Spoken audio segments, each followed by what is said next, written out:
भाई, अनुच्छेद 25 अंतःकरण की और धर्म के आबाद रूप से मानने, आचरण और प्रचार करने की स्वतंत्रता है। इसमें क्या है भाई, धर्म को आबाद रूप से कैसे माने? आप अपने धर्म को किसी भी प्रकार से मान सकते हो, उसके अनुसार आचरण कर सकते हो और उसका प्रचार भी कर सकते हो। प्रचार कैसे करोगे? जैसे कि रैली निकाल सकते हो आप अपने धर्म के लिए, जैसे रामनवमी पे निकाली जाती है, गाड़ियों पे स्टिकर लगा दिए जाते हैं, हाँ, डीजे बजा के जोर शोर से निकाल सकते हैं। अपने लोग निकालते हैं, वैसे ही दूसरे धर्म के लोग भी निकाल सकते हैं अपने अपने धर्मों के लिए। अपने धर्म को वो चाहे जैसे उसको मान सकते हैं। वो चाहे उनके धर्म के अंदर है पूजा करने की पद्धतियाँ अलग अलग होती है। जैसे हिंदू धर्म के अंदर है कि माला पहना जाती है मूर्ति के, और तिलक लगाया जाता है, सिर झुकाया जाता है और भजन किए जाते हैं, प्रसाद बांटा जाता है, इस प्रकार से करते हैं। मुस्लिमों के अलग प्रकार से की जाती है, उनके नमाज पढ़ी जाती है। हाँ, उनके ऐसा है कि जो ईश्वर है एक है, जो अल्लाह है एक है, और वो सर्वत्र व्याप्त है, किसी एक जगह में, पर्टिकुलर एक जगह में नहीं है। इसलिए वो कहीं पे भी नमाज पढ़ सकते हैं, गार्डन में पढ़ सकते हैं, कहीं पे भी पढ़ सकते हैं, गार्डन में पढ़ सकते हैं, खुले मैदान में पढ़ सकते हैं, घर पे पढ़ सकते हैं, मस्जिद में पढ़ सकते हैं ना। लेकिन अपने क्या है कि मंदिर के अंदर ही पूजा होती है, अपने यहाँ पे रोड पे नहीं करते हैं। लेकिन ये बात अलग है कि अपने यहाँ पे ना रोड पे ही मंदिर बना देते हैं, बीचों बीच। बहुत सारे मंदिर हैं जो रोड के बीचों बीच बने हुए हैं। फिर वो जो हाईवे भी बनती है ना, वो भी उस मंदिर को साइड में, मतलब बीच में रख करके हाईवे साइड से निकालनी पड़ती है। वो जगह है, ओम बना के जाते हैं, वहाँ पे भी ऐसा है। अब मंदिर के साथ छेड़छाड़ नहीं की जाती है। क्यों? क्योंकि अगर करेंगे तो लोगों की जो धार्मिक भावनाएं हैं वो आहत हो जाती है। लोगों की धार्मिक भावनाएं कितनी छोटी है ना, जो आहत हो जाती है बात बात पे, है ना। इसलिए मंदिरों को छेड़ते नहीं है बेचारे, कोई भी गवर्नमेंट हो। वो उसको हाईवे वगैरह बनाना है तो वो साइड से निकालेंगे, मंदिर को कुछ नहीं करेंगे, टच नहीं करेंगे। रेलवे स्टेशन के तो कैसे बनाएगा? रेलवे स्टेशन बनी हुई है तो वहाँ से मंदिर कैसे बनेगा? उसके बाद सड़कों पे तो बना देते हैं बीच में ही। जैसे किसी व्यक्ति का एक्सीडेंट हो गया, फॉर एग्जाम्पल बताते हैं, जैसे किसी व्यक्ति का एक्सीडेंट हो गया हाईवे पे,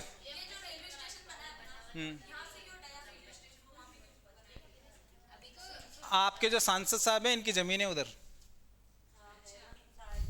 ठीक है। तो और क्या बताऊं, आपके जो सांसद साहब है उनकी जमीन है उधर, उनके जमीनों की वैल्यू बढ़ गई उधर। रेलवे से कौन सी ट्रैफिक बढ़ती है भाई? तो वो तो उसके लिए उतनी है, पार्किंग की व्यवस्था थी पहले ही। आगे देखें आप ना, अभी नोटिस आ जाएगा मेरे को। स्वतंत्रता सभी धर्म के लोगों को अपनी अपनी है, ठीक है। आगे चले। फिर है भारत के संविधान के अनुच्छेद 25 में प्रत्येक व्यक्ति, जो नागरिक भी है और विदेशी भी है, प्रत्येक व्यक्ति है यहाँ पे, नागरिक नहीं है ना, नागरिक और विदेशी दोनों है, को अंतःकरण की स्वतंत्रता और अपने धर्म को मानने, आचरण करने और प्रचार करने की स्वतंत्रता प्रदान की गई है। कौन से अनुच्छेद के तहत? 25 के तहत। किंतु यह लोक व्यवस्था, सदाचार और स्वास्थ्य के हित में राज्य द्वारा अधिरोपित निर्बंधों के अधीन है। यानी राज्य इनके ऊपर कुछ प्रतिबंध लगा सकता है। किस आधार पर लगा सकता है? लोक व्यवस्था के आधार पे, लॉ एंड ऑर्डर के नाम पे लगा सकता है। कैसे लगा सकते हैं लॉ एंड ऑर्डर के नाम पे? जैसे कि धार्मिक भावनाएं आहत हो सकती है या दंगे हो सकते हैं। जब धार्मिक रैलियां निकाली जाती है तो ऐसे ऐसे भड़काऊ भाषण दिए जाते हैं रैलियों में, या ऐसे ऐसे डीजे पे ऐसे ऐसे गाने बजाए जाते हैं, और ख़ास तौर पे जब उस इलाके से निकलते हैं जहाँ पे दूसरे धर्मों के लोग रहते हैं, और जो उस रैलियों में जो लोग होते हैं ना, छिछोरे टाइप के लोग होते हैं, कुछ लोग, सभी लोग नहीं होते, कुछ लोग होते हैं जो मस्जिदों पे चढ़ करके झंडे लगा रहे हैं। अरे भैया, आप अपने धर्म का प्रचार कर रहे हो तो दूसरे धर्म के मंदिरों पे जाके या मस्जिदों पे जाके क्यों कर रहे हो? भगवान राम जी तो नहीं कहते हैं कि आप किसी के मस्जिद पे जाके झंडा लगाए मेरा। कहा क्या उन्होंने? फिर ये छिचोरी हरकतें क्यों कर रहे हो? तो फिर वो सामने से पत्थर वगैरह फेंक देते, तो फिर वो लॉ एंड ऑर्डर का मसला हो जाता है, दंगे हो जाते हैं। उनको कंट्रोल करने के लिए इनके ऊपर रोक लगाई जा सकती है। सार्वजनिक स्वास्थ्य के आधार पे रोक लगाई जा सकती है। स्वास्थ्य के आधार पे कैसे? जैसे कि ये जो पूजा पाठ वगैरह की जाती है किसी इलाके के अंदर, है ना, वहाँ पे हवन वगैरह होते हैं, तो उससे जो धुआं वगैरह निकलता है, कुछ लोगों को प्रॉब्लम हो सकती है, किसकी, श्वास लेने की प्रॉब्लम हो सकती है, तो उसके ऊपर रोक लगा सकते हैं। हाँ, तो उसके ऊपर भी तो रोक लगी हुई है, रोक लगी हुई है। दिल्ली में फोटो नहीं होता। अरे जिसको सांस की प्रॉब्लम हो, किसी भी प्रकार का धुआं हो, किसी भी प्रकार का धुआं हो, उससे होती है। हाँ, सदाचार, सदाचार के आधार पे रोक लगाई जा सकती है। स्वास्थ्य भी आ गया इसमें ना, राज्य इन आधारों पे निर्बंधन लगा सकता है, प्रतिबंध लगा सकता है। फिर है इस प्रकार अनुच्छेद 25 पर प्रतिबंध के आधार देखें अब। लोक व्यवस्था, लॉ एंड ऑर्डर, बकरा ईद पर गोवध नहीं किया जाएगा। इसमें क्या है, बकरा ईद जो होती है उसके ऊपर, बकरीद ही बोलते हैं इसको, बकरीद ही बोलते हैं। अरे सुन तो लो,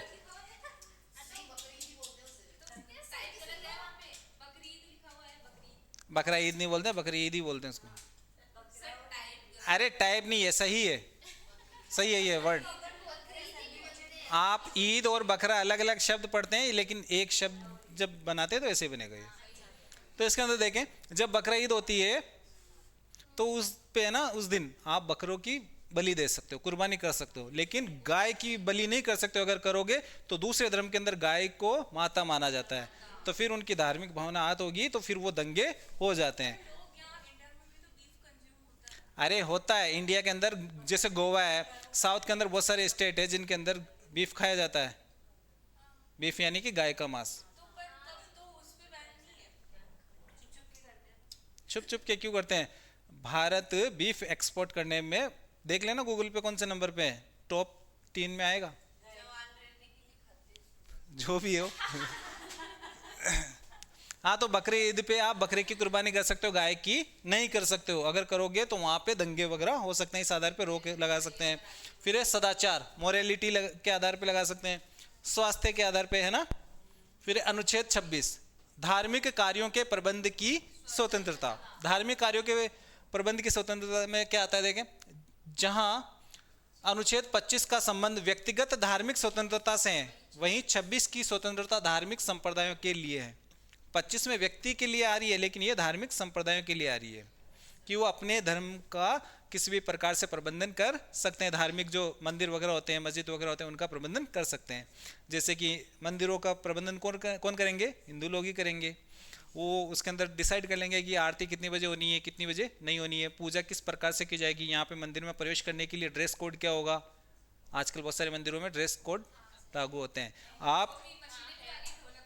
आप जूते पहन के नहीं जा सकते हो, आप चमड़े का बेल्ट लगा के नहीं जा सकते हो, चमड़े का वॉलेट वगैरह लेके नहीं जा सकते हो, है ना। आप सभ्य कपड़े पहन के मंदिरों में प्रवेश कर सकते हो। ये और क्या है, मंदिरों का मैनेजमेंट, मंदिर का जो चंदा आएगा उसको कौन कलेक्ट करेगा, उसको कहाँ पे स्टोर करना है, कहाँ पे खर्च करना है, किस प्रकार से उसकी व्यवस्था करना है, ये सब अपने अपने धर्म के लोग करते हैं, प्रबंधन के अंतर्गत आते हैं ये। इस अनुच्छेद के अंतर्गत धार्मिक संप्रदायों को धार्मिक संस्थाओं की स्थापना व पोषण का अधिकार है, यानी कि वो धार्मिक संस्थाओं की स्थापना कर सकते हैं, मंदिर वगैरह बना सकते हैं, मस्जिद वगैरह बना सकते हैं, और उनका पोषण यानी कि उनको संचालित वगैरह किस प्रकार से करें, उनको वित्तीय आपूर्ति किस प्रकार से उसका। फिर धार्मिक कार्यों का प्रबंधन, धार्मिक कार्य, पूजा पाठ वगैरह, इनका प्रबंधन करना है। संपत्ति अर्जन व स्वामित्व है, जो भी उसके अंदर जो चढ़ावा वगैरह आएगा उससे संपत्ति अर्जित वगैरह करनी है, वो इससे संबंधित है।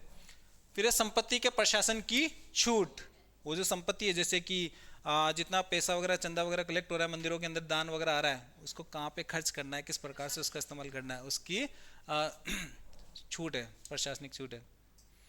इन मंदिरों मस्जिदों में जो चंदा वगैरह आता है, इनके ऊपर टैक्स भी नहीं लगता है, गवर्नमेंट टैक्स नहीं लेती इनसे। पर लोक व्यवस्था, सदाचार व स्वास्थ्य हेतु इस पर प्रतिबंध लगाया जा सकता है। अनुच्छेद 27, धर्म अभिवृद्धि हेतु कर से मुक्ति। किसी धर्म को बढ़ावा देने के लिए कर नहीं लगाए जाएंगे, ठीक है, किसी भी एक धर्म को बढ़ावा देने के लिए कर नहीं लगाए जाते हैं। राज्य धार्मिक संप्रदायों से कर नहीं वसूल कर सकता, शुल्क वसूल पर रोक नहीं है। कर क्या होता है कर होता है कंपलसरी, सभी को देना होता है। शुल्क क्या है? ऑप्शनल है। जो आप सेवाओं का इस्तेमाल करेंगे तो आप दे सकते हैं। जैसे कि सर्विस का क्या है, जैसे आप होटल के अंदर खाना खाने गए, जितना बिल बना बिल पे कर रहे हो, लेकिन सर्विस चार्जेस लगती है ना। अब वो सर्विस चार्जेस कौन देगा? जो वहाँ पे खाना खा रहा है वही तो देगा, जो वहाँ पे गया ही नहीं होटल में वो तो क्यों देगा? ऐसा है। और जबकि टैक्स के अंदर कर में क्या है? सभी को देना होता है, जो उसकी सेवाओं का उपयोग कर रहा है ना कर रहा हो उसको भी देना होगा। कर यानी टैक्स, बिना सेवा के अनिवार्य धन वसूली होती है। ठीक है, बिना सेवा के अनिवार्य धन वसूली होती है, टैक्स या कर। शुल्क क्या है? शुल्क को फीस बोलते हैं, सेवा के बदले में धन की वसूली। आपने सेवाओं का इस्तेमाल किया है, बदले में आपको शुल्क देना होगा। फॉर एग्जाम्पल, जैसे कि यूपी के अंदर कुंभ आयोजित हुआ था, उस समय जो लोग यूपी में गए थे, उस समय वहाँ के जो बसें हैं उसके अंदर कुछ एक्स्ट्रा फेयर जोड़ा गया था। जो किराया होता है सामान्य किराया उससे ज़्यादा जोड़ा गया, क्योंकि वहाँ पे वो जो व्यवस्था वगैरह की जा रही है उसके अंदर जो खर्चा वगैरह होता है वो कहाँ से आएगा? पब्लिक से लेंगे। जैसे पुष्कर मेला लगता है, पुष्कर मेले में जाते हैं तो बसों के अंदर किराया 2-2 रुपये से बढ़ जाते हैं जब आयोजित होता है मेले का। क्यों? क्योंकि मेले के अंदर जो व्यवस्था की गई है उसका खर्चा कहाँ से आएगा? वो शुल्क ही वसूलते हैं फिर। दूसरे शब्दों में, राज्य कर के रूप में एकत्रित धन को किसी विशिष्ट धार्मिक उत्थान एवं रख रखाव के लिए व्यय नहीं कर सकता है। जो सरकार के पास जितना जो टैक्स से जाता है, पैसे कलेक्ट होते हैं टैक्स के रूप में ना, उसको किसी विशिष्ट धार्मिक उत्थान के लिए या उसके रख रखाव के लिए खर्च नहीं करेगा। ठीक है, अगर वो करता है तो फिर वो क्या होता है? दूसरे धर्मों के साथ भेदभाव होता है। राज्य का तो काम ही नहीं है धर्म का, राज्य तो अलग रहेगा धर्म से। यह व्यवस्था राज्य को किसी धर्म का दूसरे धर्म के मुकाबले पक्ष लेने से रोकती है, क्योंकि अगर वो करेगा तो फिर एक धर्म का पक्ष लेगा, एक धर्म का पक्ष नहीं ले रहा है वो, इसलिए इसको रोकता है ऐसा करने से। इसका अर्थ यह हुआ कि करों का प्रयोग सभी धर्मों के रख रखाव व उन्नति के लिए किया जा सकता है। ठीक है, किसी एक धर्म के लिए नहीं। अगर करेंगे तो फिर सभी के लिए करेंगे, नहीं करेंगे तो किसी के लिए नहीं करेंगे। फिर अनुच्छेद 28। अनुच्छेद 28 क्या है भाई? शिक्षण संस्थाओं में धार्मिक शिक्षा या धार्मिक उपासना में उपस्थित होने के बारे में स्वतंत्रता। शिक्षण संस्थाएं कौन सी है यहाँ पे? सभी आ गई, कॉलेज आ गई, स्कूल्स वगैरह आ गई। इनमें धार्मिक शिक्षा या धार्मिक उपासना में उपस्थित होने के बारे में स्वतंत्रता है। देखें आप, राज्य निधि से पूर्णतः पोषित प्राप्त या शिक्षण संस्थाओं में धार्मिक शिक्षा वर्जित है। ऐसी शिक्षण संस्थाएं जो पूरी तरीके से सरकार के अंडर में आती है, सरकार उनको चलवाती है ना, उनके अंदर धार्मिक शिक्षा वर्जित है। सरकारी स्कूल, सरकारी कॉलेज वगैरह में धार्मिक शिक्षा नहीं दी जाएगी। जो अभी ये कर रहे हैं ना, सूर्य नमस्कार वगैरह किया जाना चाहिए, वो किया जाना चाहिए, वर्जित है वो। लोगों को पता ही नहीं है इनको, तभी तो कहते हैं पढ़े लिखे लोगों को चुनो।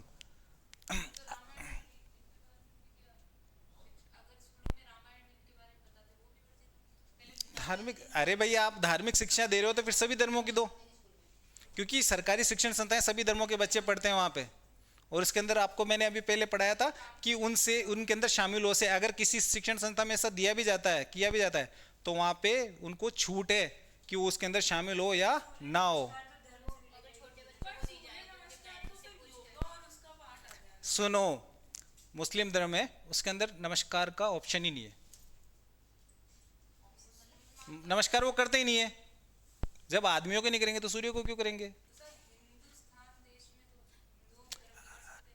इस देश के अंदर अल्पसंख्यक भी इस देश के नागरिक है और उनके भी राइट्स हैं, संविधान कहता है ये। अरे तो आप अपने घरों में पढ़ो, मंदिरों में पढ़ो इन चीज़ों के लिए। मंदिर सब अपने अपने मंदिरों में करो, वो अपने मस्जिदों में करेंगे, शिक्षण संस्थाओं में क्यों कर रहे हैं? अगर अपन को करना है तो जैसे मुस्लिमों के लिए अलग शिक्षण संस्थाएं हैं, मदरसा एजुकेशन, वैसे अलग एजुकेशन खोल लो। अरे है ना, वैदिक विद्यालय खुले हुए हैं, उनमें करो ना। हाँ, संस्कृत विद्यालय खुले हैं, उनमें कराओ।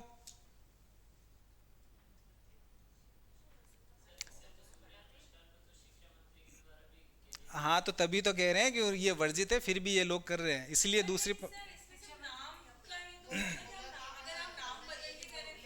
अरे देखो, इस देश का प्रत्येक नागरिक स्वतंत्र है, वो अपनी इच्छा से कुछ भी खा सकता है, कुछ भी पहन सकता है, किसी भी प्रकार से अपने धर्म का आचरण कर सकता है, कोई जबरदस्ती करवा करके उससे सूर्य नमस्कार नहीं करवा सकता है। कोई नमाज पढ़ने वाला है तो आप उसको जबरदस्ती करके प्रार्थना करवाओगे? नहीं, आप तो कह रहे हो कि नहीं क्या?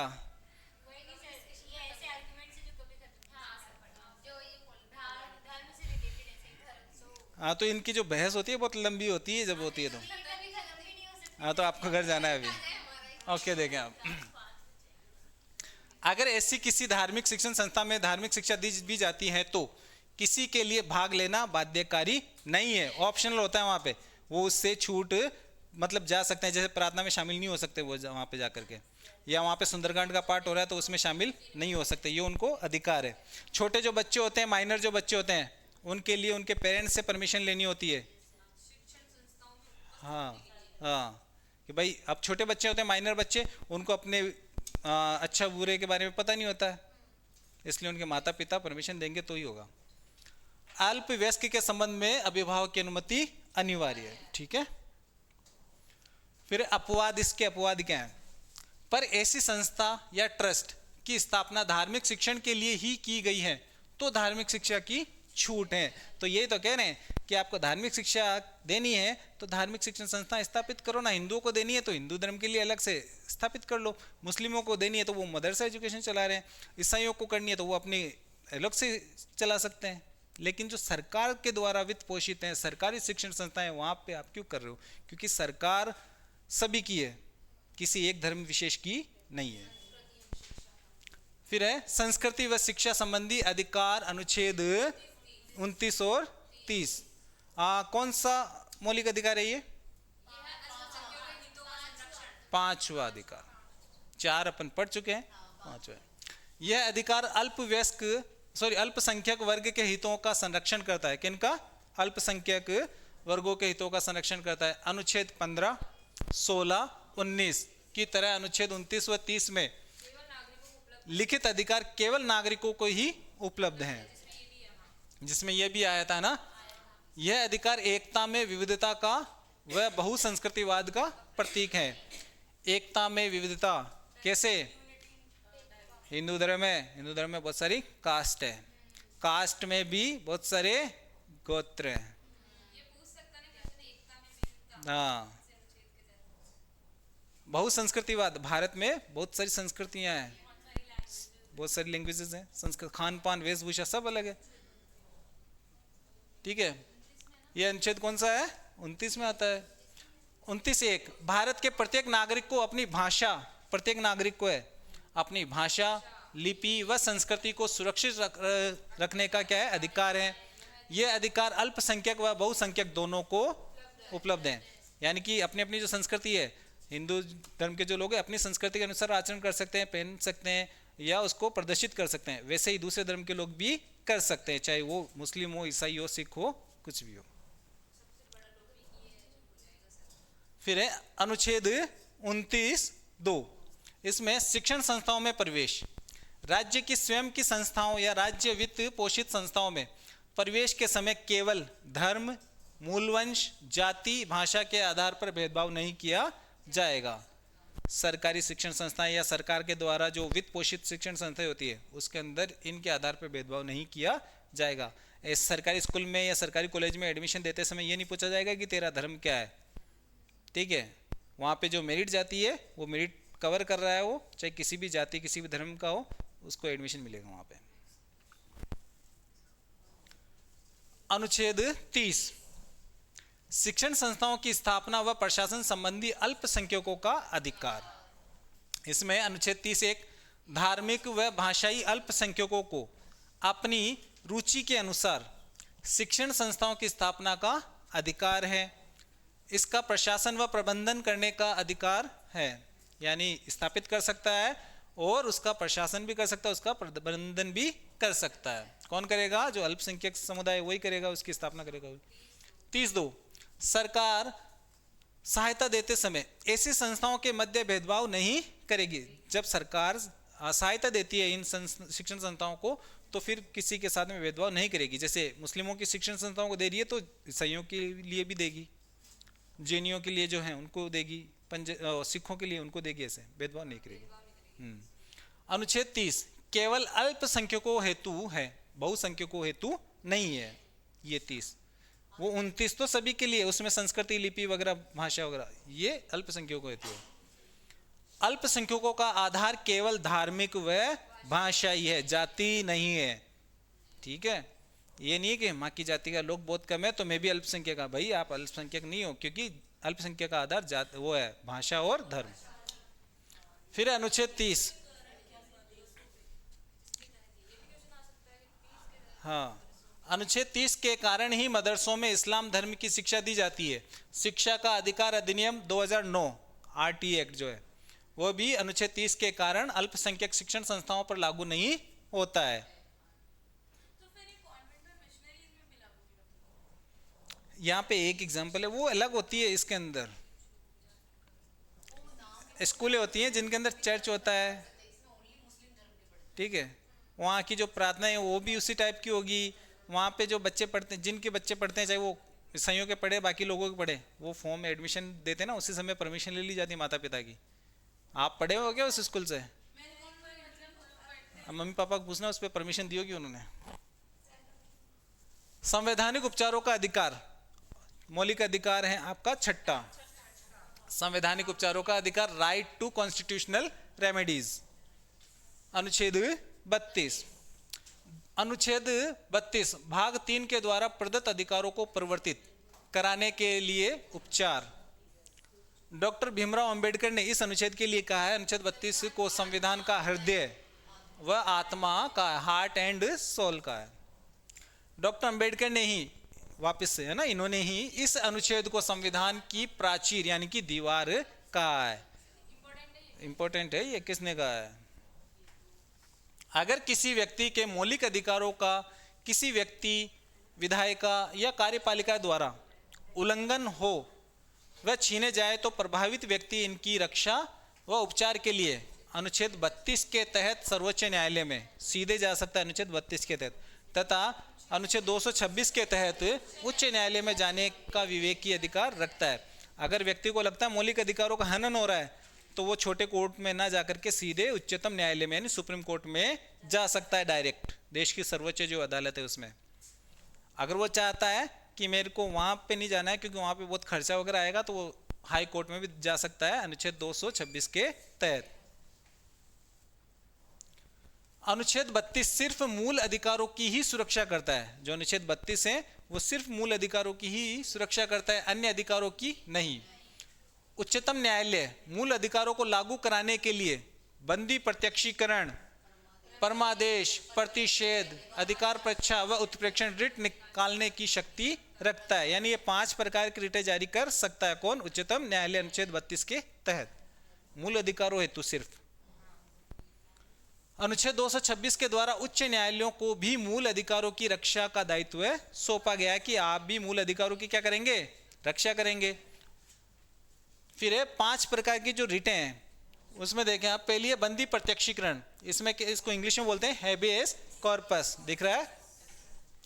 शरीर को प्रस्तुत किया जाए, यानी कि जिस व्यक्ति को बंदी बनाया गया है उसको सशरीर प्रस्तुत किया जाए। कहाँ पे? कोर्ट में प्रस्तुत किया जाए, हमारे सामने प्रस्तुत किया जाए। परमादेश, मैंडमस बोलते हैं इसको, इंग्लिश में क्या बोलते हैं? मैंडमस। हम आदेश देते हैं आपको ये काम करना है। प्रतिषेध या प्रोहिबिटेशन, इसको है रोकना या मना करना, आप जो कर रहे हो उसको रोक दो या मत करो। फिर अधिकार परीक्षा, इसको बोलते हैं क्वा वारंटो, ये प्राधिकार के द्वारा या किस प्राधिकार से आप जो ये कार्य कर रहे हो किस अधिकार से कर रहे हो, है ना, किस अधिकार से कर रहे हो। फिर उत्प्रेक्षण सिरिटरी, इसमें पूर्णतया सूचित कीजिए या सूचना देना, आप हमें सूचित कीजिए या सूचना दीजिए कि आप जो ये काम कर रहे हो उसके बारे में हमें जानकारी दीजिए। क्या? हाँ तो यही तो है, पूर्णतया सूचित कीजिए, सूचना दीजिए, आप जो कर रहे हो उसकी सूचना हमें दीजिए। ऊपर मंगवा रहे हैं। हैबियस कॉर्पस, वापस आएंगे, टेंशन ना लो। हैबियस कॉर्पस, बंदी प्रत्यक्षीकरण, इसमें देख लें आप, शरीर सहित उपस्थित करना, जिस व्यक्ति को बंदी बनाया गया है उसको शरीर के साथ में, यानी कि वीडियो के द्वारा नहीं, शरीर के साथ में फिजिकली उसको वहाँ पे प्रेजेंट करना है, जिस प्रकार से आप फिजिकली यहाँ पे बैठे हुए हो। किसी भी व्यक्ति को अवैध रूप से बंदी बना लेने पर उसे छुड़वाने हेतु ये रिट जारी की जाती है। अगर किसी व्यक्ति को बंदी बना लिया गया है तो उसको छुड़वाना है तो ये बंदी प्रत्यक्षीकरण है, ये रिट जारी की जाती है। फिर परमादेश, जिसको बोलते हैं मैंडामस। यह रिट किसी व्यक्ति, लोक प्राधिकारी यानी कि जो सरकारी कार्मिक है, लोक प्राधिकारी में सरकारी कार्मिक, या अधीनस्थ न्यायालयों व सरकार के विरुद्ध जारी की जाती है, जारी की जाती है। नहीं करेंगे भाई मैंडामस। उसके ऊपर कर सकते हैं तो कर सकते हैं। जो सरकारी कार्मिक होगा या फिर ये होगा कौन, अधीनस्थ न्यायालय, वह सरकार को भी किया जा सकता है, ऐसे फर्जी व्यक्ति को नहीं। फर्जी या निजी व्यक्ति एक ही बात है। इसके तहत इन संस्थाओं को अपने सार्वजनिक कर्तव्यों को करने या अवैध रूप से न करने का आदेश दिया जाता है कि आप जो अपने सार्वजनिक कर्तव्य हैं, आप जिस पद पे हो उस पद के अनुरूप में आपको जो कुछ कर्तव्य दिए गए हैं, उस कर्तव्यों का आप पालन कर रहे हो या नहीं कर रहे हो, अगर और उनका अवैध रूप से दुरुपयोग तो नहीं कर रहे हो आप उनका, ठीक है, तो उसके बारे में एक आदेश दिया जाता है। फिर प्रतिषेध, इसको बोलते हैं प्रोहिबिशन, मना करना। मना क्या करना, देखें आप, यह उच्च न्यायालयों द्वारा अधीनस्थ न्यायालयों को तब जारी की जाती है जब वे अपने अधिकार क्षेत्र से बाहर कार्य या सुनवाई करते हैं। यानी कि जो अधीनस्थ न्यायालय हैं उनको अधिकार ही नहीं है ऐसे मामले सुनने के, लेकिन फिर भी वो सुन रहे हैं, तो फिर उनको वो प्रतिषेध करता है कि आप ये जो कर रहे हो इसका आपको अधिकार नहीं है, आप ये मत करो। हाँ, मना करना। फिर उत्प्रेक्षण, ठीक है, इसमें क्या है, सूचना देना, यानी कि ऊपर की ओर सूचना देना, हमें सूचना दीजिए आप। देखें आप, उच्चतम तथा उच्च न्यायालय अपने अधीनस्थ न्यायालयों से किसी भी विषय को अपने पास मंगवा सकता है तथा उस संबंध में सूचना प्राप्त कर सकता है। जैसे कि हाई कोर्ट है, हाई कोर्ट अपने से जो नीचे जितने भी कोर्ट हैं, सेशन कोर्ट हो गए, डिस्ट्रिक्ट कोर्ट हो गए, उनसे किसी भी प्रकार की सूचना मांग सकता है, आप हमारे पास भेज दो। और उच्चतम न्यायालय वो किससे, अधीनस्थ न्यायालयों से भी मांग सकता है और उच्च न्यायालय से भी सूचना मांग सकता है, ठीक है, अपने पास मंगवा सकता है तथा उस संबंध में सूचना प्राप्त कर सकता है। फिर है अधिकार प्रच्छा, क्वा वारंटो, ये है किसी ऐसे व्यक्ति के विरुद्ध जारी की जाती है जिसने किसी लोक पद यानी कि पब्लिक ऑफिस को अवैध या वैध रूप से धारण कर रखा है, यानी कि योग्य नहीं है और उस पद के ऊपर बैठा है, जाकर के किस अधिकार से बैठा है भाई, तू बता, आप योग्य ही नहीं हो। जैसे कि बता रहे ना, कल वो मैडम यहाँ से पकड़ी गई है, योग्य ही नहीं है, फर्जी तरीके से पुलिस वाली बन के बैठी है। हाँ, ऐसे मामले में किसी अधिकारी को नोटिस जारी किया जा सकता है, रिट जारी की जा सकती है पब्लिक ऑफिस को। फिर अर्थात सार्वजनिक पदाधिकारी से पूछा जाता है कि उसने यह पद किस अधिकार के आधार पर धारण कर रखा है। देखें, जैसे कि अपन बात कर सकते हैं, फॉर एग्जांपल गांवों के अंदर सरपंच होते हैं, महिलाओं की जब सीट आती है तो महिला सरपंच बन जाती है, लेकिन सरपंचाई कौन करता है, उसका पति करता है ना। हाँ, लेकिन जब वो मीटिंग वगैरह होती है ना, उसके अंदर अपनी पत्नी को ही भेजता है, अगर वो खुद जाने लग जाए तो उसको फिर वो नोटिस जारी हो सकता है।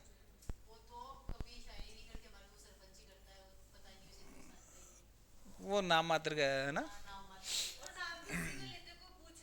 हाँ, सरपंच साहब, हाँ सरपंच साहब का पत्नी तो सरपंच, उसकी पत्नी है, सरपंच नहीं है, लेकिन सरपंच साहब वो घूमता बन के घूमता रहता है। हाँ, आगे देखें, अनुच्छेद 33,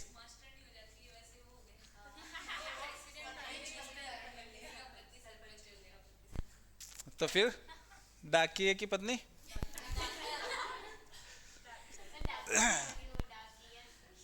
अनुच्छेद 33 देख लें, बस समाप्त होने वाला है।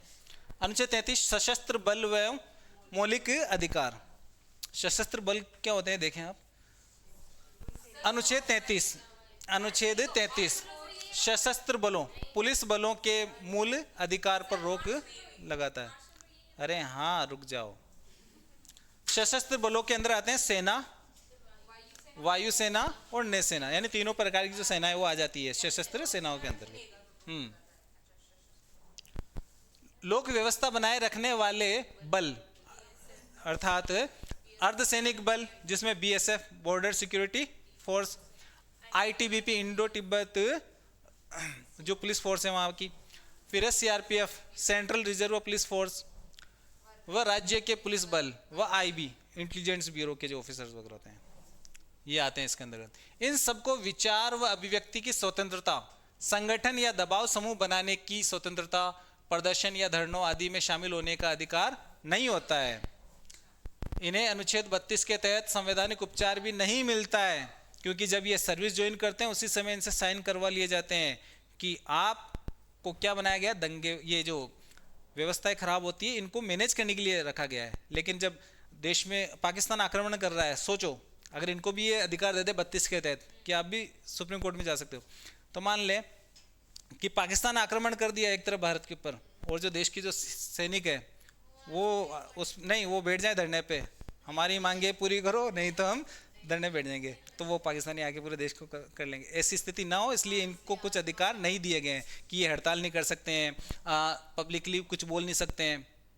कभी भी देख लेना, सरकार की आलोचना सभी लोग कर सकते हैं, लेकिन सेना के लोग, पुलिस के लोग, या ये जो जितने जो नाम आए हैं ये लोग कभी नहीं करते हैं। इनको कुछ अधिकार ही नहीं दिया गया है, इनके अधिकार नहीं होते हैं। फिर है अनुच्छेद 34 मार्शल लॉ व मूल अधिकार। ये क्या होते हैं देखें आप, ये असाधारण परिस्थितियां जैसे कानून व्यवस्था के बिगड़ने पर देश के किसी भी भाग में लागू किया जा सकता है। कानून व्यवस्था जब बिगड़ जाती है किसी क्षेत्र में तो वहां पे लागू किया जा सकता है। मार्शल लॉ लगने पर प्रशासन सेना के आदेशों से संचालित होता है। जब जिस क्षेत्र में मार्शल लॉ लग जाता है वहां का जो प्रशासन है सेना के आदेश के आधार पे ही चलता है। सेना आदेश देती है वही काम वहां पे होते हैं, यानी पूरा जो क्षेत्र है सेना के अंडर में आ जाता है वो पूरा। साधारण कानून यहाँ तक कि जनता के मूल अधिकार भी निलंबित हो जाते हैं यहाँ पे जिस क्षेत्र में ये मार्शल लॉ लगता है। कुल मिलाकर यह सैन्य तानाशाही के जैसा है। अनुच्छेद 34।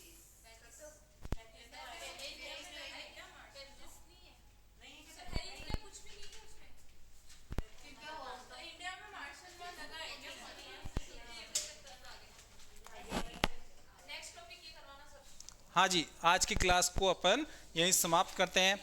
आप सभी का धन्यवाद जो आपने इस क्लास को पूर्ण रूप से मनोयोग से सुना है और देखा है।